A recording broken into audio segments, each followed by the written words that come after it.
Hello and welcome. In this lesson, we'll be discussing the elements of graphic design. Elements of graphic design are like the building blocks of graphic design. Without them, there will not be graphic design. And today, I will be talking about 8 of them: the line, shape, color, and others. So, without much ado, let's get started. So now,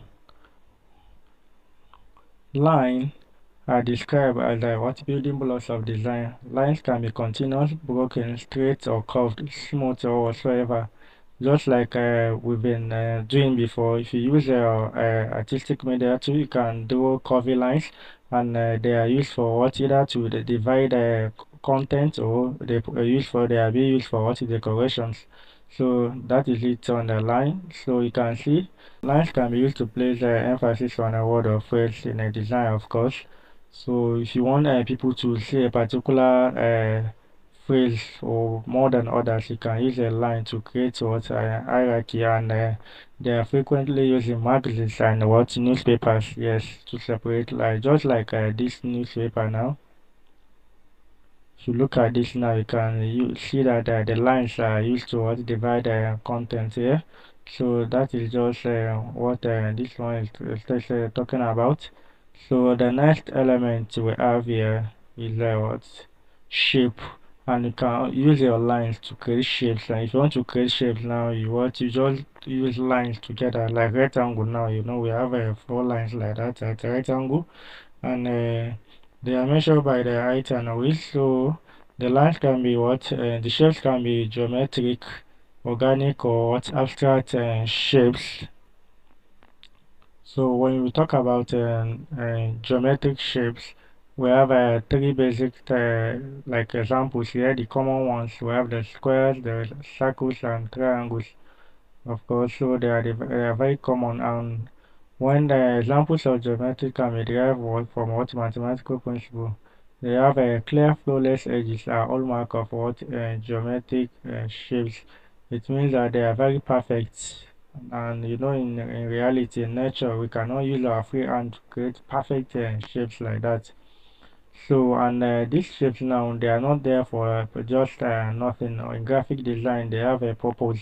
Like squares now, what they symbolize what order, trust, and stability. So in graphic designs, when your rectangles and squares are being used, they actually provide what, a sense of what, stability. And when we talk about triangle, they represent power, progression, purpose, and direction in what, in graphics. That is the meaning. And just like that, your remote button, the play button there, it has a triangular shape. So that is why it stands for what, movement. That's just like to serve as an example. And they are being considered masculine, like they are more of like a male shape. That is for triangles.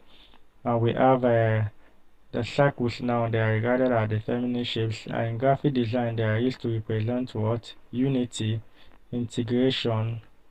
They are used to represent unity, integration, and wholeness. So familiar objects such as sun, foot, or whatsoever wheel you are drawing, you make use of circles. So we have a natural or organic shapes, which is the second one. They are what, connected with nature. They look like things found in what, nature, like plants, animal, rocks, and they are distinguished by what, their curved edges, like that. So they are viewers who identify them with freedom and flow. So whenever you see something natural, of course, you feel like that kind of a unique feel. So the third one now, the abstract shapes, they are all about perception. They are depiction of writings with having exact representation.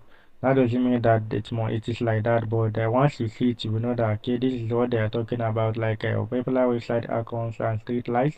We see them now. We see different icons there. It doesn't mean that in real life these things are actually like this, but they are being used to represent them. I don't know if there is even some in reality you can see a Wi-Fi. I don't know. So there is this thing. Okay, also street light. You see some of these signs now. They are not actually there. Like now you even see some signs like a stick to represent a man or something. So they are actually just being used they are abstract shapes. Okay, so we have next one we have here is color, and color now refers to the what spectral composition of visible light. You know, in graphic design, they are used to convey a message, and that is why the color theory is essential. And we have a color wheel, which serves as what foundation for color theory, which gives us how to mix color. So it helps us to get a good color combination. And we have the primary, secondary, and tertiary colors. So the red, yellow, and blue, they are the what primary colors, and they are the building blocks of what color wheel. Without primary colors, there won't be other colors. So, and the secondary colors are created by combining equal parts of primary colors, resulting in green, orange, and purple. So, whenever you see green, orange, and purple, you should know that they are secondary colors. And we also have a tertiary colors, which I think I have not put here. So that one is actually created by combining primary and what secondary colors together, and I will be showing you the color wheel later. So we have color harmony, which help you to select what a catchy color combination that has harmony and contrast. And these rules include what we have the monochromatic and analogous colors, complementary and triadic colors. So we'll be looking at them one after the other shortly. So when you talk about monochromatic colors, like usually different shades of a color, like a particular color being mixed with a black color at different like proportions like that in a different proportion, resulting what create different shades of it. Like if you visit color.adobe.com, you can generate monochromatic color. Just set it at monochromatic, and they will give you the different shades of that particular color. Why that you place your this slider or whatever on, and you see the color code there, which you can easily make use of. The same thing applied to this one. Which one is this? So this one is what thread color. Okay, the thread color. So now when you look at this now, so you can see the colors now. Maybe I have not defined it for you, that is why it will look strange, but they are what equally spaced apart and a color wheel, and you have their color codes there. Okay, and we have their what complementary colors, they are what opposite one another. So when you drag this thing to another place now, it will give you the opposite of green. Just move it around. Okay, and this is the site color.adobe.com, and you have it with the color, you can save it. So these color codes now, you can then use them to what in your designs. Like if you want to use this same color now, let me just pick any color code here, like this 44335A0, like this 43350. Now if you want to use it now, like you have a shape like this, you know it has a white by default. Okay, that is FFF. Okay, and the color that I want to use is what 43350, 43350, like this.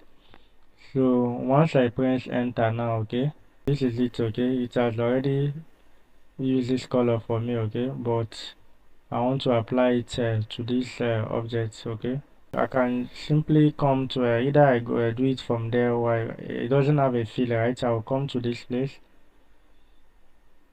It has no, you see this uniform fill, this color code. Once I place that 43350 like this, once I press OK, now it will give me that color. You see this color now, this is it. So let's how to use it. Okay, let me just delete it. So let me close this. So now that's it on that. And the next thing we have here is what the analogous colors are adjacent to each other on the color wheel. So and they help to complement. It means that they are close. When you have a color wheel like this, the color next to it, they are what they are the analogous. So we have complementary colors. One of the colors there, and also I make a good combination. You see they are opposite of one another. I've explained this thing before. So we can just read through them triad colors. Okay, the triad colors now, they are spaced equally apart on the what color wheel. Let's look at this now. let me choose selected, and you can see the primary colors, secondary and tertiary. So tertiary color, primary colors and secondary colors mixed together. Okay, you can see the definition here.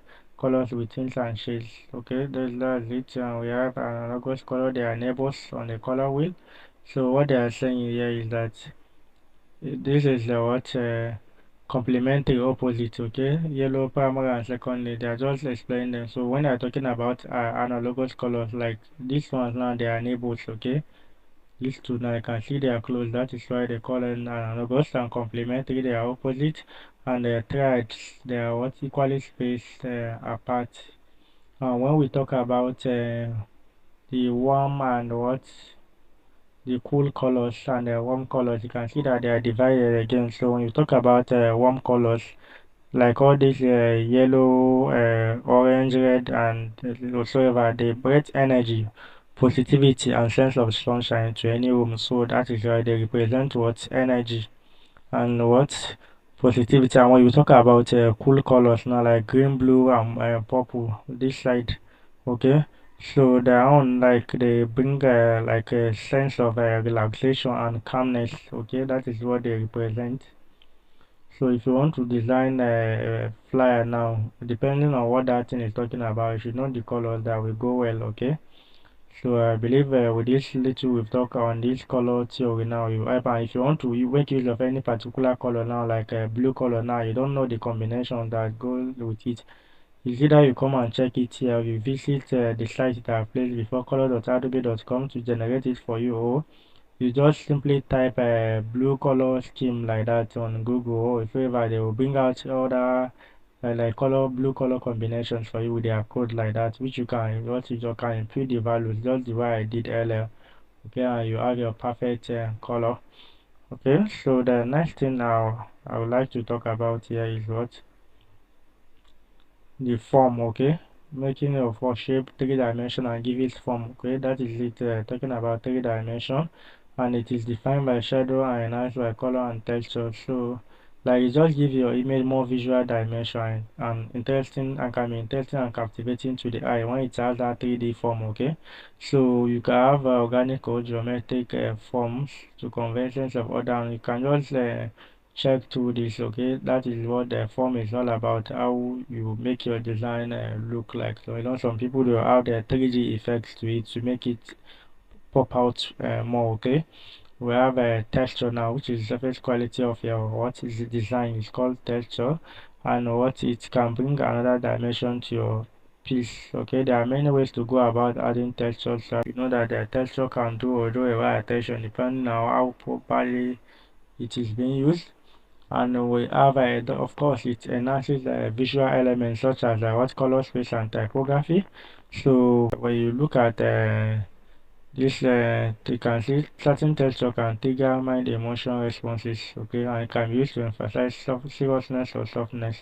When you look at other things like that, like some brands now, like perfume and other herbal products now, they make use of what textures, like that is organic textures now, to bring about what that wood that natural feel. You can see all the texture you see the background, everything they are what organic, green nature, because that's what they talk about. See another organic texture now, you can see like this bee, you can see like this desert or whatever. So these are not the organic textures that you can make use of in your design to get a very good result. Okay, so another element of design that we'll be talking about here is what space, and just like a distance or area surrounding the design element. When your design lack sufficient space, everything will cluster together, and it will look unattractive because space creates what focal points, specific relationships, and regions of interest. And we have what we call the positive space and what is the negative space. When you talk about the positive space, actually space on your design that are been on your background, like let's say a background, you have a background, all the space occupied by other elements like text, shapes, those are the what positive space, they are being covered. And this simply refers to elements you can see not part of the background. they are covered with a text. Those are the positive space. Like like this background now, this text now is covering an area that is positive space. So in your design, to cover everywhere with a text like this, you know, you have so much of what positive space which could what spoil your work. Okay, like without margins of space between words, you get a what dreadful model of a positive space. If you have too much positive space without any space, breathing space, that will look your design bad. And have the negative space, the background is the area on the background not covered by your text or other shapes. Okay, negative space gives the eye a resting point, making it easier for reader to think about and take in everything else on the page. This makes it easier to what understand the message the design is passing. If your design have a lot of breathing space, even the person reading it will be comfortable doing that. Otherwise, the person will be fed up. Okay, and the design will look what unattractive. Okay, so now for now we'll be moving to the next element.